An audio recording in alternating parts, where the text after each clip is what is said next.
There is a version of the Vietnam War that most people know. It involves jungles and helicopters and protest marches and a wall of names in Washington. It involves the word tragedy, used so often that it eventually lost its weight. It involves the idea that America went in with good intentions and came out confused, that the war was misunderstood, that the soldiers were failed by politicians, that the whole thing was a kind of national accident, a wrong turn made in good faith. That version is not entirely false, but it is not the truth either. The truth is harder than that, and quieter, and it does not resolve into meaning the way a tragedy is supposed to. The Vietnam War was not misunderstood. It was misrepresented. There is a difference, and that difference matters more than almost anything else about the conflict. Misunderstanding implies honest confusion. It implies that the people making decisions did not have the information they needed, that if they had known what was actually happening on the ground, they would have acted differently. But the information existed. Reports came in from the field. Officers filed assessments, journalists wrote dispatches, intelligence analysts produced estimates. The information was there, and it was read, and it was set aside when it did not fit the narrative that the war was going well. This happened not once or twice, but systematically, repeatedly, across years and administrations, in Saigon and Washington, at every level of the command structure. The war was not misunderstood. It was understood clearly by enough people that the misrepresentation required active effort to maintain. That is where the real story begins. It begins before the first major American combat units arrived, before the troop escalations of 1965, before the names that would later become famous.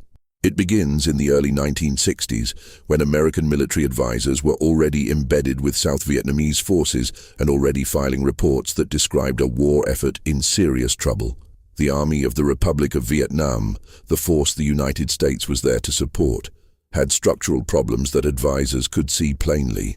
Unit commanders were often appointed based on political loyalty rather than military competence.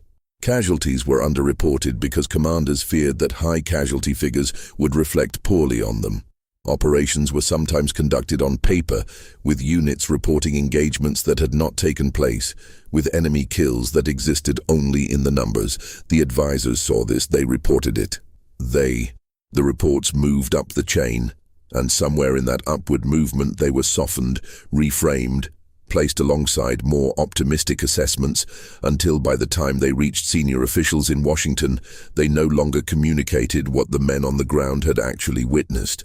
This was not a conspiracy in the dramatic sense. It did not require secret meetings or coordinated deception. It required something more ordinary and more persistent, which was the institutional pressure to produce progress. Everyone in the chain understood, without being told explicitly, that reports of failure were unwelcome. Reports of failure meant the strategy was not working, and if the strategy was not working, then someone was responsible for that, and no one wanted to be the person responsible. So the reports were adjusted, not fabricated wholesale, but adjusted. Numbers rounded in favorable directions, setbacks framed as temporary. The enemy described as weakening, even when the evidence suggested otherwise. This process did not require dishonesty from any single individual. It required only that each person in the chain make small accommodations to reality, and the accumulated effect of those small accommodations was a picture of the war that bore little resemblance to what was actually happening. By the time American combat troops arrived in significant numbers in 1965, the South Vietnamese government had survived multiple coups in a short period of time. The political situation was so unstable that American officials privately doubted whether there was a viable state to defend. But the public framing remained confident. The war was described as going in the right direction. The commitment was described as necessary and winnable.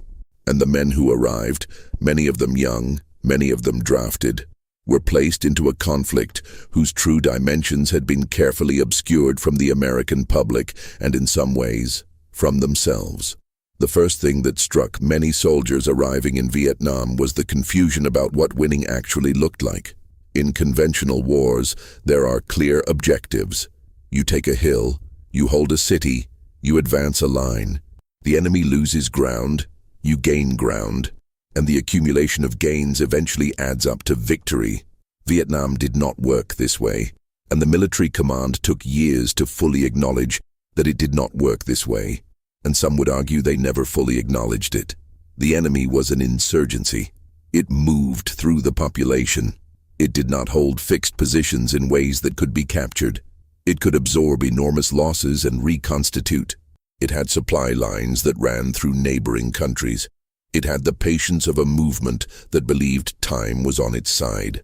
The American military responded to this challenge in ways that were partly tactical and partly bureaucratic, and the bureaucratic element ended up shaping the war in ways that had profound consequences for everyone involved.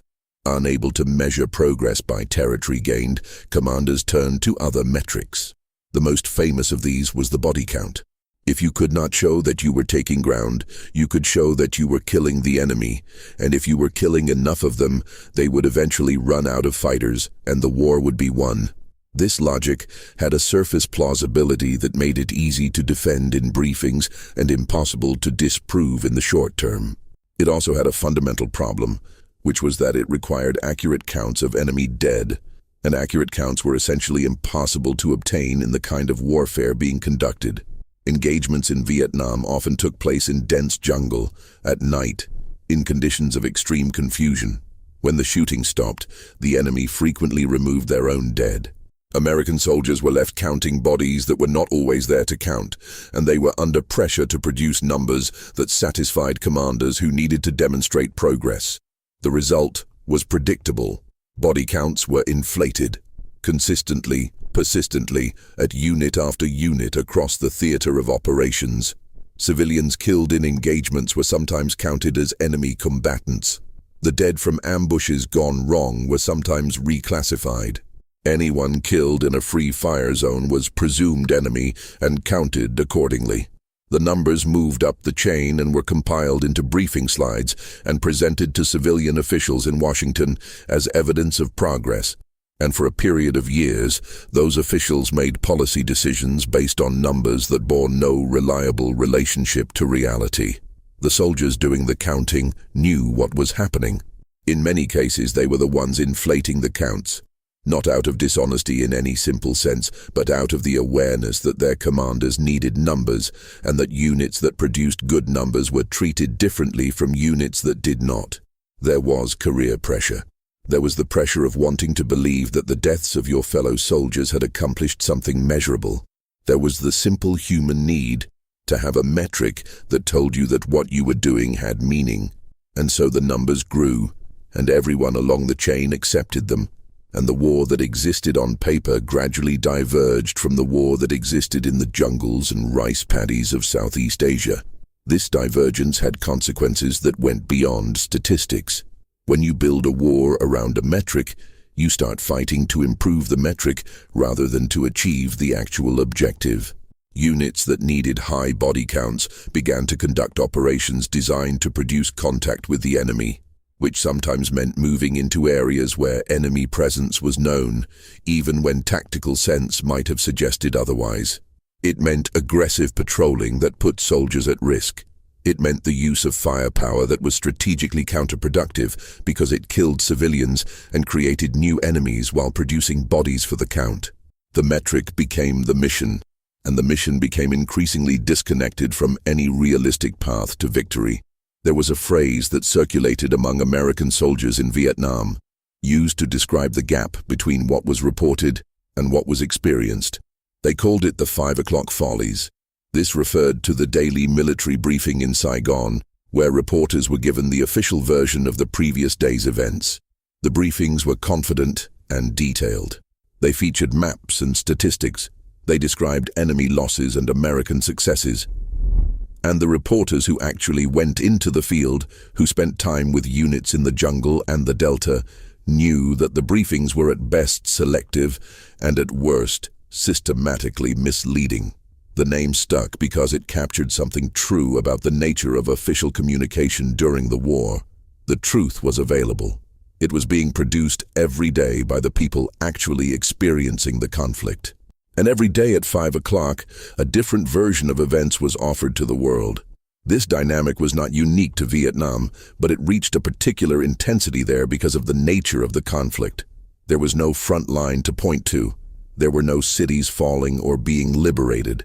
There was only this ongoing, grinding engagement in which Americans and South Vietnamese and North Vietnamese and Viet Cong were dying, and the question of who was winning depended entirely on which numbers you chose to believe. In that environment, the 5 o'clock follies were not just public relations management. They were the primary product of the military establishment in Saigon.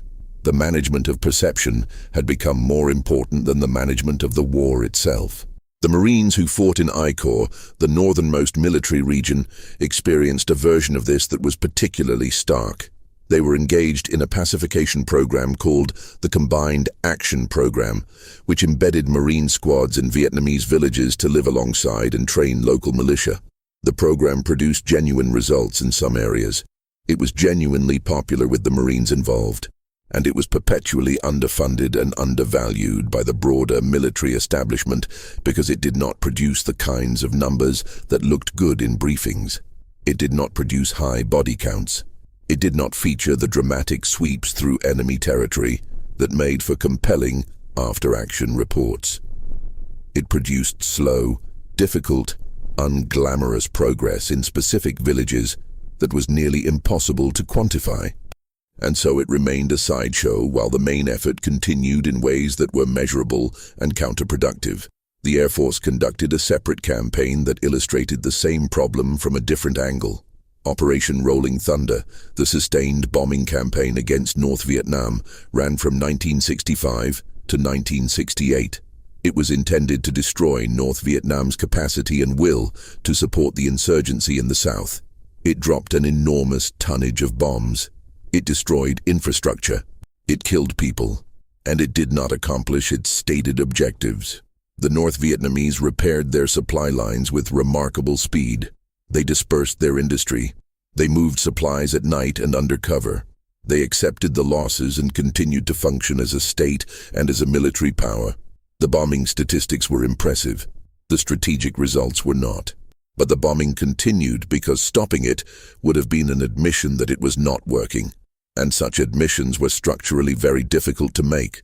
The pilots who flew those missions knew that they were hitting the same targets repeatedly because those targets kept being repaired and put back into use. Some of them found this frustrating. Some of them simply did the job they were assigned and did not ask questions about its strategic logic. A few spoke about it carefully in ways that did not cross the line into insubordination. But the institutional momentum of the campaign was enormous. Hundreds of millions of dollars had been spent. Political capital had been committed. Stopping would have required someone to say that the strategy was wrong, and the career consequences of saying that were significant. So the bombs continued to fall, and the statistics continued to look impressive, and North Vietnam continued to function. The ground war in the South had its own version of this institutional momentum, and it manifested most visibly in the large-scale search and destroy operations that defined much of American strategy between 1965 and 1968. The logic was straightforward. American forces would move into areas of known enemy presence, engage and destroy enemy units, and then move on to the next operation. The enemy would be attrited. Over time, the attrition would reach a level where the insurgency could no longer sustain itself. This was General Westmoreland's strategy, and it had the advantage of being easy to measure. Operations could be planned and executed and reported on. Enemy killed could be counted. Areas searched could be mapped. Progress could be charted. What the strategy could not account for was the enemy's ability to choose when to fight. The Viet Cong and North Vietnamese army were not obligated to stand and be destroyed. They could melt into the population, cross the border, wait out American sweeps and return when the Americans moved on to the next operation. The areas that were cleared were rarely held. American forces did not have the numbers or the mandate to garrison every cleared area, so the enemy returned. The population that had been disrupted and displaced remained hostile or frightened, and the next sweep of the same area would begin again from scratch. Some areas were swept multiple times, some many times, with each sweep producing its body count, an after-action report, and no lasting change in the strategic situation. The soldiers who participated in these operations were not unaware of their futility. They talked about it. They wrote about it in letters home. Letters that were not censored in the early years of the war, with sufficient rigor to prevent this kind of information from reaching families. They talked about going out and coming back and going out again to the same places. They talked about the ambiguity of who was the enemy, because the enemy did not wear a uniform in ways that made them easily distinguishable from the civilian population. They talked about the rules of engagement, which were complex and sometimes contradictory, which said that you could not fire on civilians and also put them in situations where distinguishing civilians from combatants was genuinely impossible. This ambiguity was not a failure of training. It was a feature of the war. The Viet Cong deliberately operated within the civilian population because it was their most effective protection and their most effective recruiting strategy. Villages that sheltered Viet Cong cadres were genuine participants in the war and also genuine civilians. And the people living in them were real human beings with families and farms, and no simple relationship to the political conflict being fought in and around them. American soldiers were put in the middle of this complexity and told to fight a war against an insurgency while maintaining the distinction between combatant and non-combatant, and the gap between that instruction and the reality they encountered was where some of the most corrosive moral experiences of the war took place. The rules of engagement said one thing. The pressure to produce results said something else. The reality of combat, where a man in civilian clothes might be carrying a weapon or might simply be a farmer who happened to be in the wrong place, said something different still.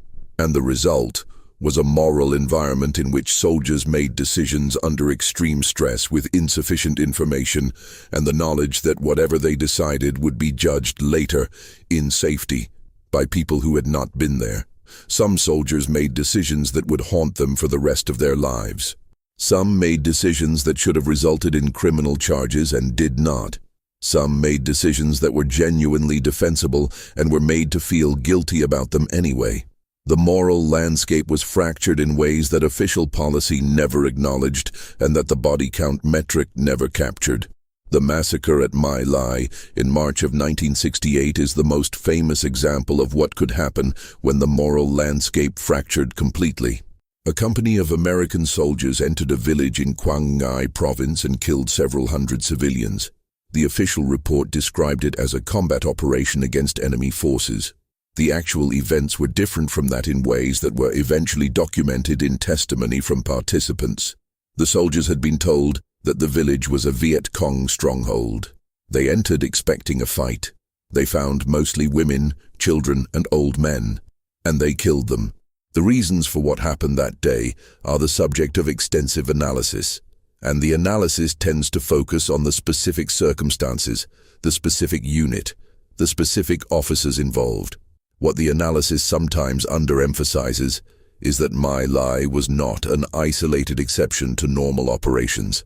It was an extreme point on a spectrum of violence against civilians that was widespread throughout the war. The investigation that eventually brought My Lai to public attention happened because a soldier who had not been there wrote letters to Congress. The army had investigated and classified the results. The men responsible had been protected by their chain of command. The cover-up lasted more than a year. When the story finally broke, it produced a political crisis, and the response to that crisis focused heavily on the specific individuals involved rather than on the systemic conditions that had produced the event. One officer was convicted. He served a minimal sentence. The officers who had suppressed the investigation were not prosecuted. The conditions that had made My Lai possible, the ambiguous rules of engagement, the pressure to produce results, the dehumanizing of the civilian population that occurred through years of indiscriminate firepower, those conditions were not addressed in any systematic way, because addressing them would have required acknowledging that the problem was not one bad unit, but the war itself. There were other massacres that never became public in the same way. There were villages destroyed, civilians killed, atrocities committed that were reported up the chain and classified or simply not reported at all. The Vietnam Veterans Against the War held hearings in Detroit in 1971, where veterans testified about what they had done and seen. The testimonies described events that went well beyond my lie in their totality. Killings of civilians described as standard practice in certain areas. The mutilation of enemy dead as a way of maintaining morale or intimidating the population. The deliberate targeting of non-combatants in operations designed to generate body counts. Some of these testimonies were later questioned, and some of the witnesses were found to have exaggerated or fabricated elements of their accounts. But the core of what was described was consistent with documented evidence from other sources, and the official response was largely to dismiss the hearings as anti-war propaganda rather than to investigate the specific claims being made. The Phoenix program operated in a different register, but raised related questions about the moral framework within which the war was being fought. Phoenix was a counterintelligence effort designed to identify and neutralize the Viet Cong political infrastructure, the network of cadres, tax collectors, recruiters, and organizers that sustained the insurgency at the village level. Neutralizing the infrastructure meant capturing, turning, or killing the people who composed it. The program operated through a combination of intelligence gathering, interrogation, and targeted operations. It produced statistics. It reported kills and captures. It was described by its architects as a precise and effective tool for dismantling the insurgency from within. The reality was more complicated. The intelligence on which the program operated was often unreliable. Local informants with personal grievances could identify enemies. Lists could be manipulated. The definition of who was part of the Viet Cong infrastructure was elastic enough to cover people who were genuine participants in the insurgency and people who had been identified by someone settling a score. Interrogation methods used in the program's detention centers were documented in reports that described treatment meeting any reasonable definition of torture. People were killed who may not have been who the intelligence said they were. The program ran for years, reported thousands of neutralizations, and the true accounting of who those neutralizations actually were has never been fully established because the records that would permit such an accounting are not all available and were not all kept accurately to begin with. The men who ran Phoenix, the CIA officers and military personnel and South Vietnamese operators who made it function, were in many cases people who believed genuinely that they were doing what was necessary to fight a particular kind of war. Counterinsurgency requires engaging with the political dimension of the conflict, not just the military dimension. Dismantling the organizational capacity of an insurgency is a legitimate strategic objective. The problem was not the concept. The problem was the execution in an environment where accountability was weak, where local power dynamics created perverse incentives, where the pressure to produce numbers applied just as forcefully as it did to the body count in conventional operations, and where the oversight mechanisms that might have kept the program within some kind of ethical boundary were insufficient or absent. By 1968, the war had been ongoing for years in its large-scale American phase, and for much longer in its earlier iterations. The Tet Offensive in January of that year changed the public perception of the war in the United States in ways that were permanent. A coordinated series of attacks across South Vietnam struck cities and towns and the American embassy compound in Saigon. The attacks were ultimately repelled. In purely military terms, Tet was a significant defeat for the Viet Cong, which suffered enormous casualties and did not trigger the popular uprising in South Vietnam that its planners had hoped for.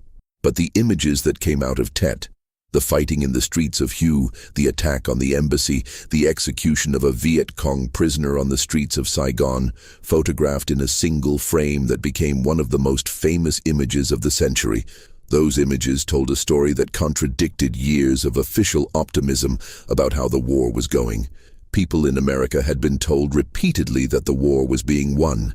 They had been shown the statistics. They had heard about the crossover point, that theoretical moment when American attrition would exceed the enemy's ability to replace its losses, and the insurgency would begin to collapse. They had been assured by military and civilian officials that the situation was improving. And then they watched their televisions and saw a major offensive that the enemy had apparently been able to mount without American intelligence detecting it in time to prevent it. The gap between the official version and the observable reality was suddenly visible in a way it had not been before, and public support for the war began to shift in ways that would eventually make the political cost of continuing unsustainable. What did not happen in the aftermath of Tet was a serious institutional reckoning with how the gap had developed. The focus was on the intelligence failure, on how the offensive had not been predicted with sufficient specificity, on tactical questions about how the attacks had been allowed to succeed in some areas. The deeper question, which was whether the entire strategic framework had been producing misleading information for years, was not seriously addressed in public. It was addressed privately in some quarters. There were people within the government who had been raising these questions for years and who saw Tet as confirmation of what they had been saying. But the institutional response was not to overhaul the way the war was being reported and measured. It was to defend the existing framework while acknowledging tactical shortcomings. General Westmoreland asked for more troops after Tet. The request was debated and ultimately shaped a political decision by President Johnson not to seek re-election and to open negotiations with North Vietnam. But the military's response to the strategic situation was to ask for more of what had not been working, and the civilian leadership's response was to manage the political fallout rather than to confront the fundamental problems in how the war was being conducted. The men who fought through this period, the soldiers who were in the field during and after Tet, were living in a version of the war that bore very little resemblance to the strategic debates taking place in Washington. They were living in the immediate reality of patrols and ambushes and heat and disease, and the knowledge that the man next to them might be dead by nightfall. They were not thinking about crossover points and body count metrics. They were thinking about survival. And by this period in the war, survival required a set of adaptations to the environment that changed people in ways that were not easy to reverse. One of the most significant of these adaptations was the erosion of the distinction between necessity and excess. In a conventional war, there are clear rules about what you can and cannot do to the enemy. In Vietnam, those rules were formally present and practically difficult to maintain. The enemy used civilians as cover. The enemy used villages as bases. The enemy planted mines and booby traps that killed soldiers who never saw the person responsible. The cumulative effect of these experiences on soldiers who were young and frightened and operating in a culture they did not understand was a gradual numbing of responses that in other contexts would have been protective.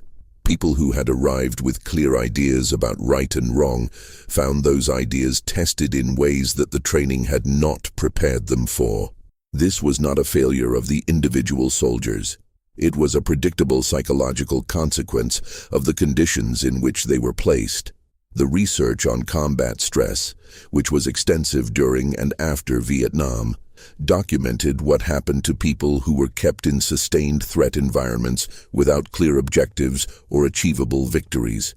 Moral injury, the psychological damage caused by participating in or witnessing events that violate deeply held moral beliefs, was not a term that existed in the early years of the war, but the reality it describes was happening all around.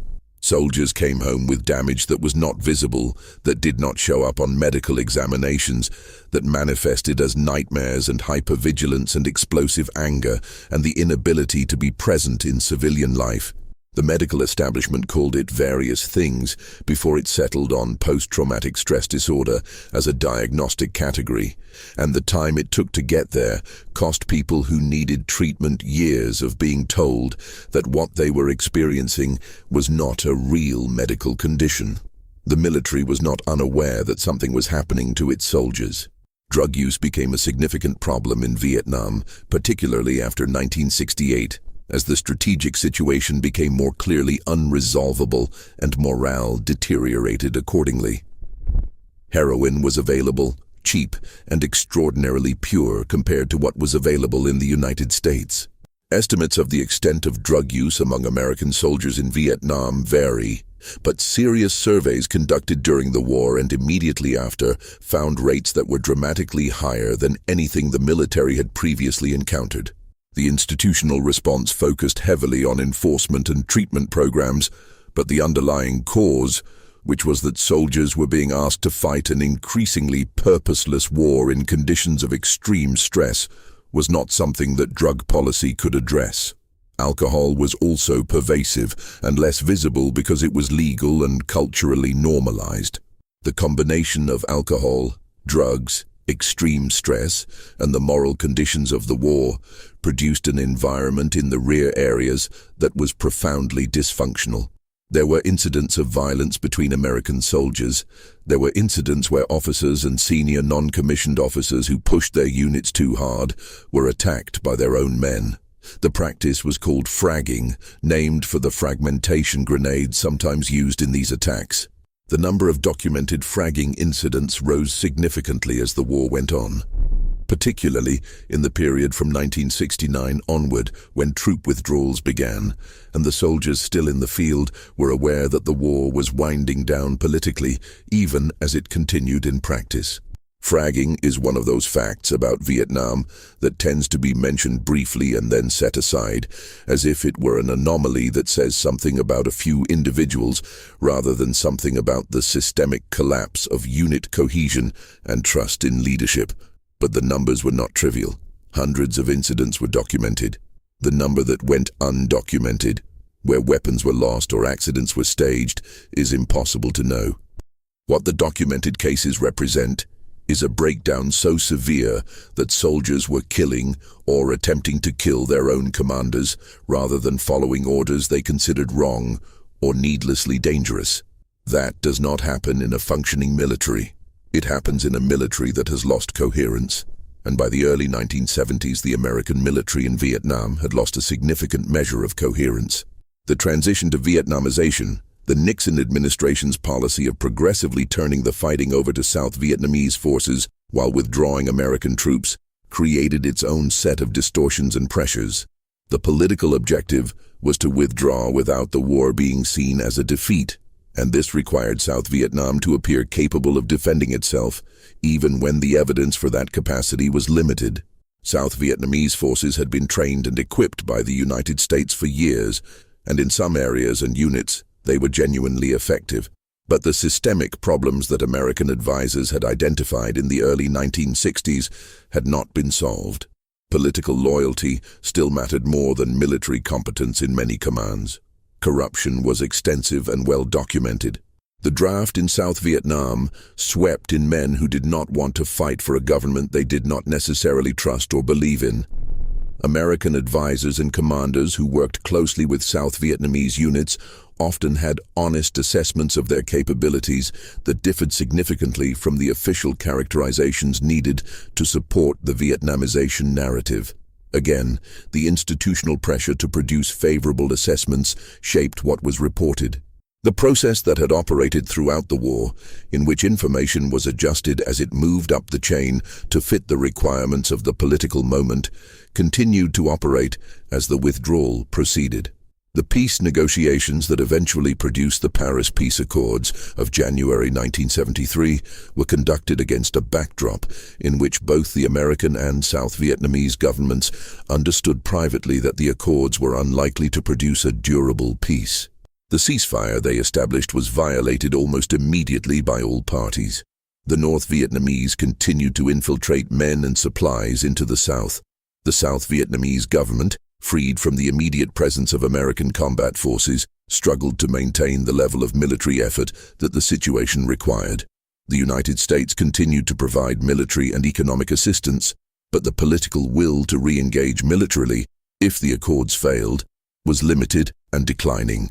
The congressional decisions that restricted the use of American military force in Southeast Asia after 1973 reflected a political judgment that the war had cost more than it could possibly achieve, but they also created a situation in which the commitments made to South Vietnam in the context of the Accords could not be backed with the enforcement mechanisms that might have given those commitments meaning. North Vietnam understood the situation clearly. Their planning for the final offensive reflected a sophisticated reading of American political dynamics. They knew when the window would close, and they moved accordingly.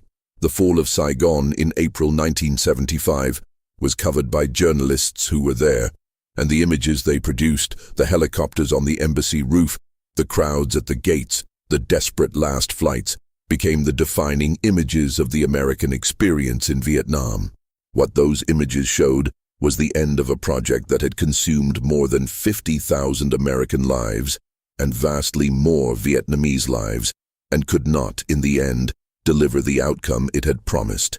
What they did not show, could not show, was the full accounting of what had been done in the name of that project, the decisions that had been made, the information that had been suppressed, the people who had been killed, the soldiers who had been changed in ways they would carry for the rest of their lives.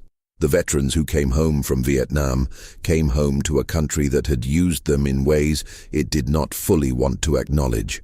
The anti-war movement had sometimes directed its anger at the soldiers rather than the policies, which was both morally confused and politically counterproductive. But the alternative response, the patriotic embrace of the veterans as heroes who had done what their country asked, also contained a kind of evasion.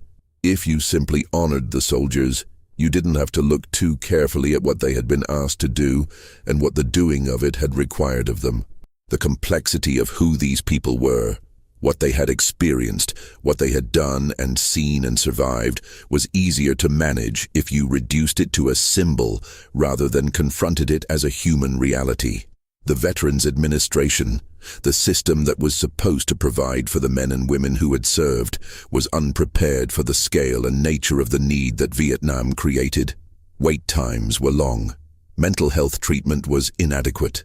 The conditions that would eventually be recognized as post-traumatic stress disorder were not properly understood or adequately treated for years. Veterans who needed help navigated a bureaucracy that was not designed to provide the kind of help they needed, and many of them stopped trying. Homelessness among Vietnam veterans became a serious and visible problem in American cities in the years after the war. Addiction persisted. Suicide rates were elevated. The men who had been told they were fighting for their country found that the country's capacity for attention had moved on.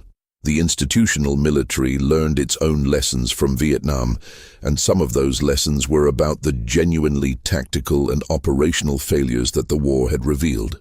The military that fought the Gulf War in 1991 was in important ways a different institution from the one that had fought in Vietnam, better trained, better equipped, with clearer doctrine and a political mandate that included a defined exit condition. The lessons that were learned were real. But alongside those lessons was a different kind of learning, which was about how to manage information, how to control the media environment, how to ensure that the image of the war available to the public was one that served the political objectives of the moment. The media pool system of the Gulf War, the embedded journalist system of subsequent conflicts, were in part responses to the lesson that the military had drawn from Vietnam, which was that uncontrolled access to the battlefield produced images and stories that could undermine public support for military action. The lesson drawn was not that the gap between official representation and reality was itself the problem. The lesson drawn was that the gap needed to be managed more effectively. This is a different lesson, and the difference matters. The soldiers and Marines and sailors and airmen and Coast Guardsmen who served in Vietnam were not abstractions. They were people who went because they were sent, who did what they were told with varying degrees of willingness, who encountered situations that their training had not prepared them for and their institutions had not anticipated, and who came home carrying the experience of that encounter in ways that were visible and invisible, acknowledged and suppressed.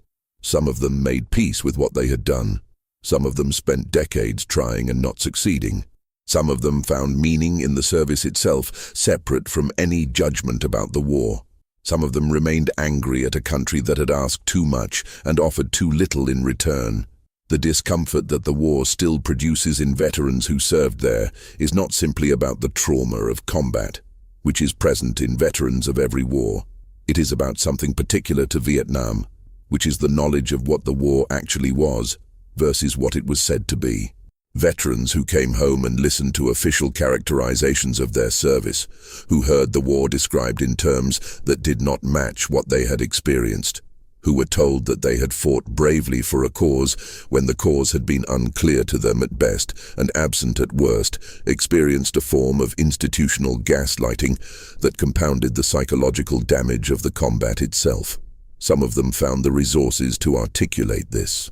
The literature produced by Vietnam veterans, the memoirs and novels and poems and oral histories, constitutes one of the most significant bodies of American writing about war, precisely because it is so relentlessly honest about the gap between official language and actual experience.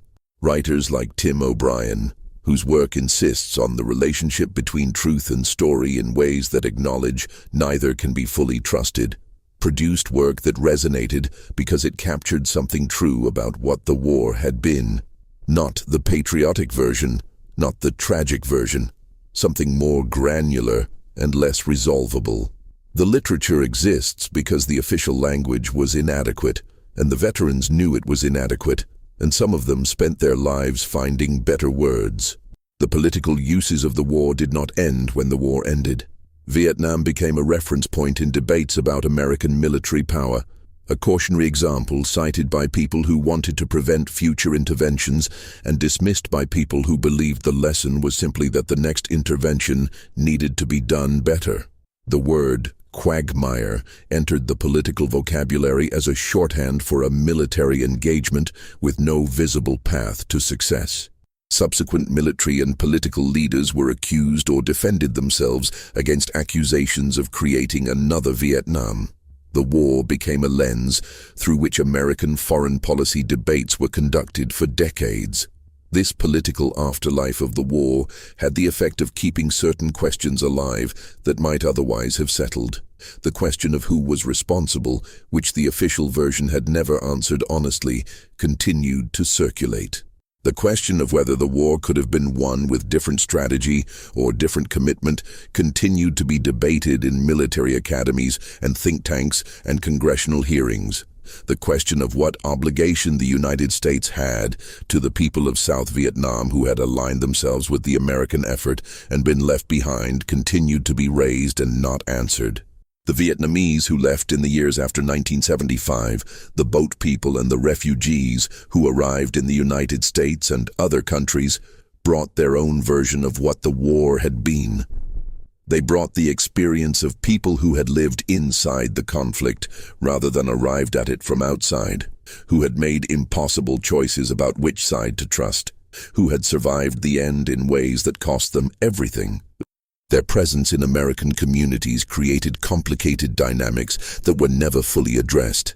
They were simultaneously evidence of the failure of American policy and participants in the American political mythology about what the war had meant. The Vietnamese who remained in Vietnam, who lived through the reunification and the years of economic hardship and political repression that followed, occupied a different position in the story. The war had ended for Americans in 1975. For Vietnamese, it had ended differently depending on which side you had been on and what happened to you afterward. The re-education camps where former South Vietnamese military and government officials were held, sometimes for years, sometimes for a decade or more, were not a significant part of American discussions about the war's aftermath. The economic collapse of post-war Vietnam, the continued fighting along the Cambodian border, the refugee crisis that sent hundreds of thousands of people onto the South China Sea in boats that were inadequate for the journey. These were present in American awareness, but not at the center of the story America told itself about the war. The story America told itself about the war went through several phases. The immediate post-war period was characterized by a kind of national effort to put it behind and move on, which meant not talking about it. The veterans who came home found that their experiences were not welcome in public conversation.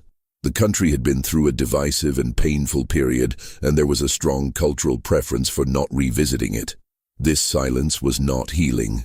It was avoidance, and its consequences played out over the following decades in the mental health crisis among veterans that went largely untreated, in the persistence of unaddressed moral injury, in the ways that families were damaged by the presence in their midst of someone carrying experiences that could not be named or shared.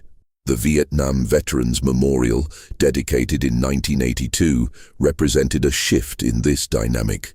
The design, Maya Lin's long black wall with its list of names, was controversial precisely because it did not conform to the triumphalist aesthetic of traditional war memorials.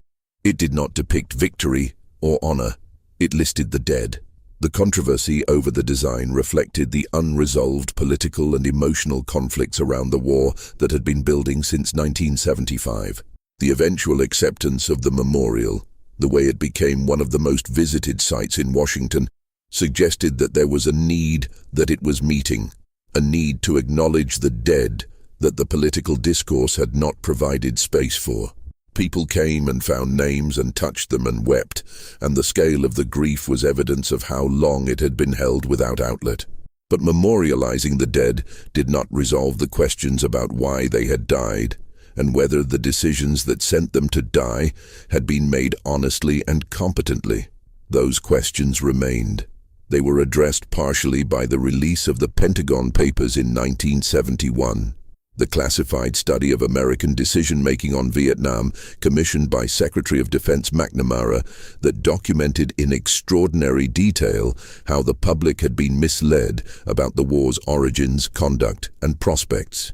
The papers showed that the decision-makers had known things they had not shared, that the optimistic public assessments had been inconsistent with the private judgments, that the commitment to the war had been maintained through a series of decisions that prioritized political considerations over strategic reality.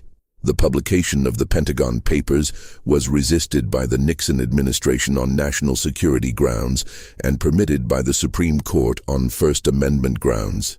The political fallout was significant, but the accountability that might have followed, the serious investigation of who had made which decisions and on what basis, never fully materialized. Robert McNamara, the Secretary of Defense most associated with the statistical management of the war, eventually wrote a memoir in which he acknowledged that the policies he had helped design and implement were wrong, that he had known, or should have known earlier, that they were wrong, and that this knowledge had not changed his actions at the time. The memoir was remarkable as an act of personal reckoning. It was also a demonstration of how long the reckoning could be delayed and how little institutional consequence it had when it finally arrived. The soldiers who were still alive when McNamara's book appeared in 1995 had a range of responses. Some were grateful that someone with his level of responsibility had finally said clearly that the war had been based on false premises and that the people who had designed and executed it had known or should have known this. Some were furious that the acknowledgement had come so late and with so little consequence that the man who had helped send them into a war he privately doubted could write a book and do a press tour while the veterans were still living with what the war had done to them. Both responses were reasonable. Neither resolved anything. The institutional military's response to the Vietnam experience included significant changes in doctrine, in training, in the relationship between military and civilian leadership, in the way the military communicates with the public and with political authorities. Some of these changes were genuinely improvements. The all-volunteer force that replaced the draft created a military that was more professional and more cohesive. The doctrine that emerged from the reflections on Vietnam emphasized clear objectives, adequate force, and defined exit conditions. The Powell Doctrine, named for Colin Powell, encapsulated these lessons in a form that influenced American military policy for years. But the Powell Doctrine was also a description of the conditions under which the military would advise against engagement, and as such, it was a political document as much as a military one. It reflected the military's institutional interest in not being committed to conflicts where the conditions for success did not exist. It did not address the question of what happens when civilian authorities commit military forces over military objections, or when the conditions that the doctrine requires cannot be established before the commitment is made. The lessons of Vietnam were absorbed in ways that served the institutional interests of the military without fully resolving the deeper questions about civilian control, accountability, and the relationship between political objectives and military means. The question of whether the Vietnam War could have been won, which continues to be debated in military and historical circles, often misses the point in ways that are instructive. The debate assumes that winning was a coherent objective whose definition was agreed upon, and that the question is only about the strategy and resources committed to achieving it. But one of the fundamental problems with the Vietnam War was precisely that winning was never adequately defined. Winning against the North Vietnamese military, winning against the Viet Cong insurgency, creating a stable, self-sustaining South Vietnamese state, demonstrating American resolve to adversaries. These were different objectives that sometimes required different strategies and were sometimes in direct tension with each other.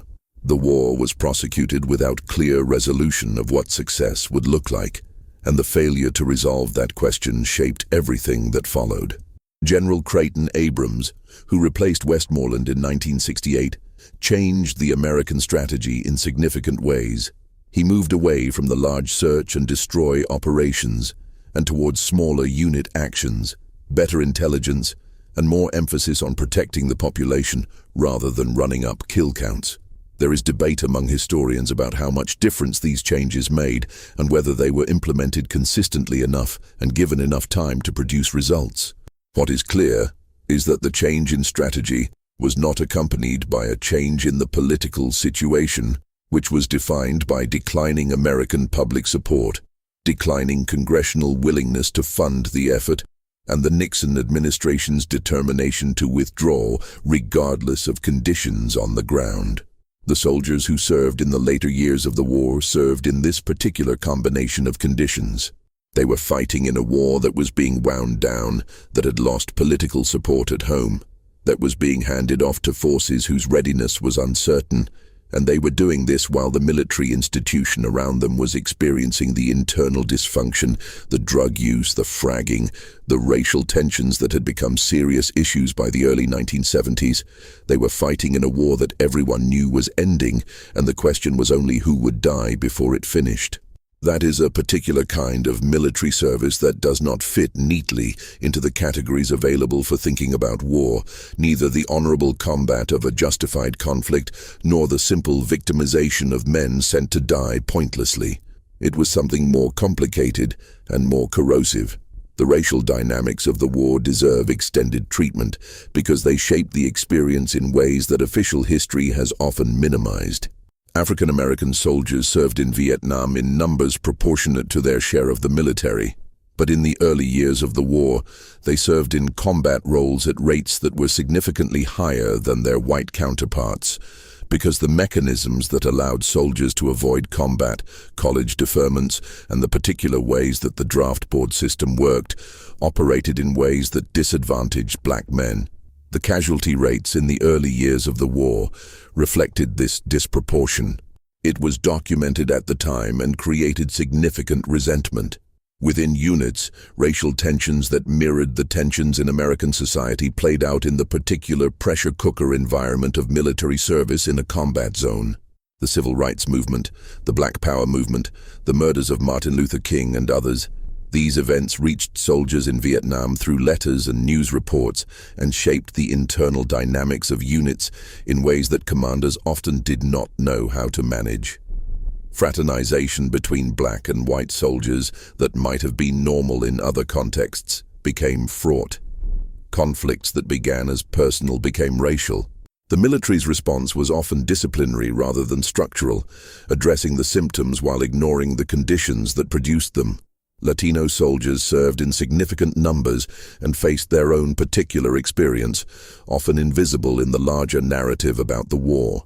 The histories of specific units from the Southwest, the disproportionate presence of Latino soldiers in combat roles, the particular forms of discrimination they encountered both in the military and when they returned home, have been documented by researchers but remain less prominent in the public memory of the war than other aspects of the experience. Women served in Vietnam as military nurses and in other capacities, and their experience has also been underrepresented in the standard narratives. Military nurses worked in conditions of extreme stress, operating on casualties in situations that bore little resemblance to the hospital training they had received. They witnessed suffering on a scale that was psychologically devastating. They came home and found that the support structures available to them were even more inadequate than those available to male veterans, because the official systems were not designed with them in mind. The adjustment problems they experienced, the post-traumatic symptoms, the difficulty returning to civilian life, were not widely recognized or treated for years. The war produced particular experiences for the medical personnel who served, experiences that were distinct from combat, but in some ways equally damaging.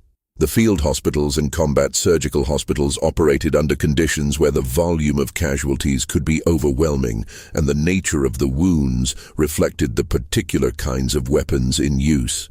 Fragment wounds from mines and booby traps produced injuries that were technically survivable, but left men with permanent disability at rates higher than previous wars, partly because the medical care available meant that people survived who would not have survived in earlier conflicts. The medical advances produced by the war, the trauma surgery techniques and the evacuation protocols were real and have been applied in civilian medicine. They were produced at a cost that is harder to quantify. The Vietnamese civilians who lived through the war left a record that American history has largely not absorbed. The accounts of villages bombed, of crops destroyed by herbicides, of relatives killed, of families displaced, of the particular experience of living in a country that two large military establishments were fighting over. These accounts exist in Vietnamese oral history and in the work of Vietnamese writers and historians, but they are not part of the American story of the war in ways that would require American readers to see the conflict from a different vantage point. The scale of Vietnamese civilian casualties, which far exceeded American military deaths, is acknowledged as a fact and not engaged with as a reality. Agent Orange, the herbicide used to defoliate large areas of Vietnam, is a particularly concrete example of the ongoing consequences of the war for both Vietnamese and American veterans. The chemical was used extensively over years, applied by aircraft in quantities that were large enough to affect large areas of the country. American veterans who had served in areas where it was used began experiencing health problems, cancers and neurological disorders and reproductive problems at rates that suggested exposure to the chemical was a cause. The Veterans Administration's initial response was resistant, reflecting institutional hesitation about acknowledging liability and the cost implications of doing so. The process of getting Agent Orange exposure recognized as a cause of service-connected disability was long and adversarial and required sustained legal and political pressure from veterans organizations. Vietnamese civilians and Vietnamese veterans on both sides of the conflict were exposed to Agent Orange at levels that were higher than those affecting most American service members. The ongoing health consequences in Vietnam, the elevated rates of cancer and birth defects in areas of heavy use, continue into the present. The American government's response to the Vietnamese health consequences of Agent Orange has been limited, shaped by the political and legal complexities of acknowledging responsibility for the health effects of a chemical used in a war that the United States has never formally apologized for. The question of what the United States owes to Vietnam, to the country and its people, has never been resolved in a way that reflects the scale of what was done there. The normalization of relations between the United States and Vietnam that occurred in 1995 was a political and economic development that served the interests of both governments and produced significant benefits in terms of trade and diplomatic engagement. It did not constitute an accounting of what had happened. The Vietnamese government has its own reasons for not pressing certain historical questions. reasons that relate to its own complicated relationship with the war and with the society it governs. The result is a kind of bilateral historical amnesia that serves the practical interests of the governments involved and leaves the actual history unprocessed. The American soldiers who went to Vietnam went because they were sent, which is the beginning and end of the obligation they had to the war. What was done with their service, the lies that were told about the purpose and the progress, the metrics that replaced strategy, the accountability that never arrived, the institutions that failed them when they came home, these were not their failures. They belonged to a system that used them and continued to use them long after the last helicopter left Saigon, used them as symbols and cautionary tales and political reference points, in ways that rarely required engaging with who they actually were and what had actually been done to them and in their name. The war lasted, in its large-scale American phase, approximately a decade from the first major deployments to the fall of Saigon.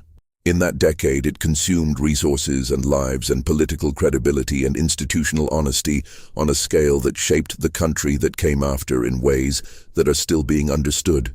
The decisions that produced it were made by specific people in specific moments with specific information, and the record of those decisions is available in archives and in the documents that have been declassified over the decades since. The record shows a consistent pattern of known problems and unreported realities and adjustments made to maintain a narrative that served political purposes at the expense of strategic truth. The record shows that people knew and did not say, or said, and were not heard, or were heard, and were set aside. The soldiers who served and came home and tried to make sense of what they had been part of did not have access to the full record when they returned. They had their own experience, which was granular and specific, and could not be reduced to the categories the official version offered. Some of them spent years trying to reconcile what they knew with what they were being told. Some of them gave up on the reconciliation and simply lived with the knowledge that the two accounts were incompatible. Some of them became advocates for other veterans, working in the systems that had failed them to try to make those systems work better for the people coming after.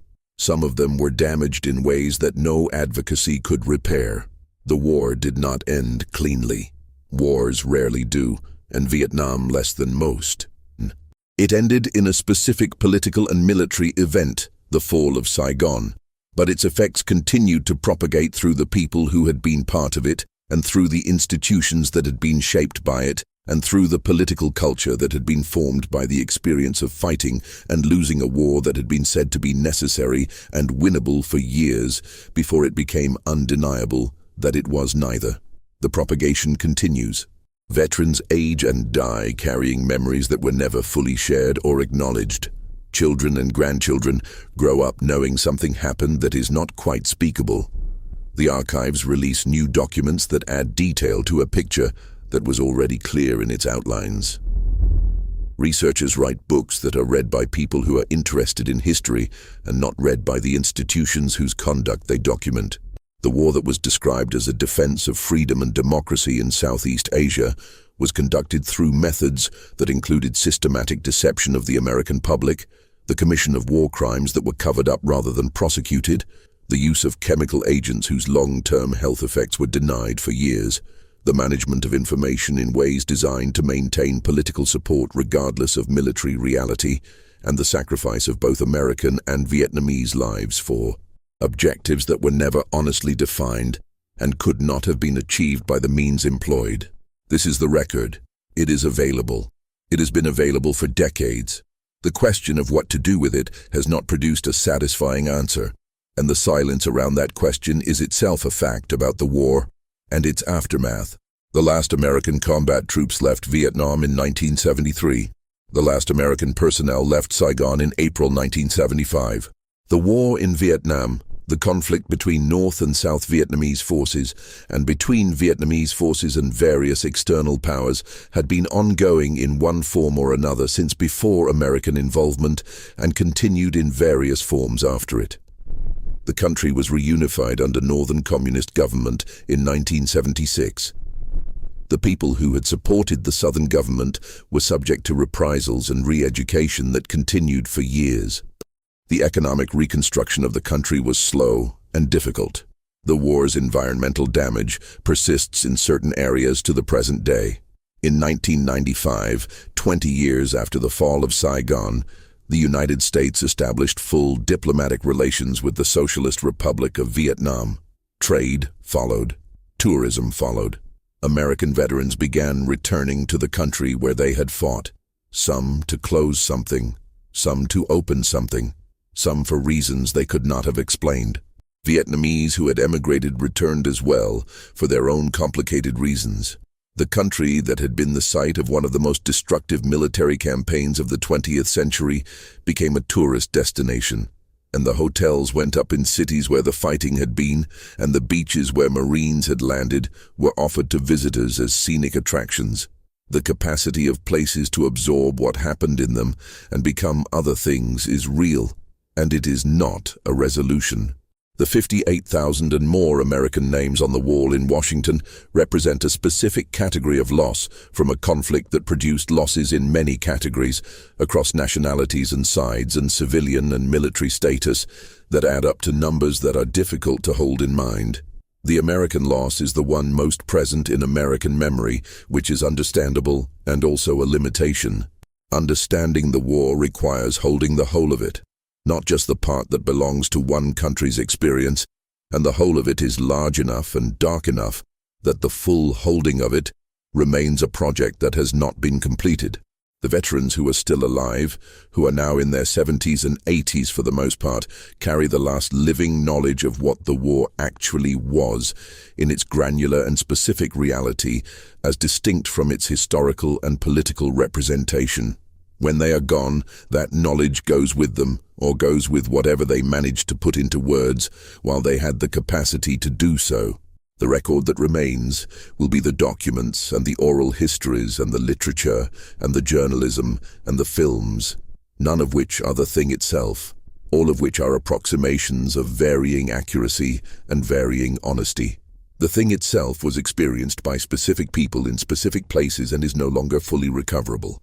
The war continued for 2 years after the peace accords were signed, and for those 2 years Americans who had been told the war was ending watched the country they had been sent to defend collapse in increments, watched the support structures disappear, watched the South Vietnamese military that had been declared ready to fight alone struggle and fail, watched the political commitment that had justified years of sacrifice dissolve into the practical calculation that the outcome could no longer be changed, and the costs of trying to change it were no longer acceptable.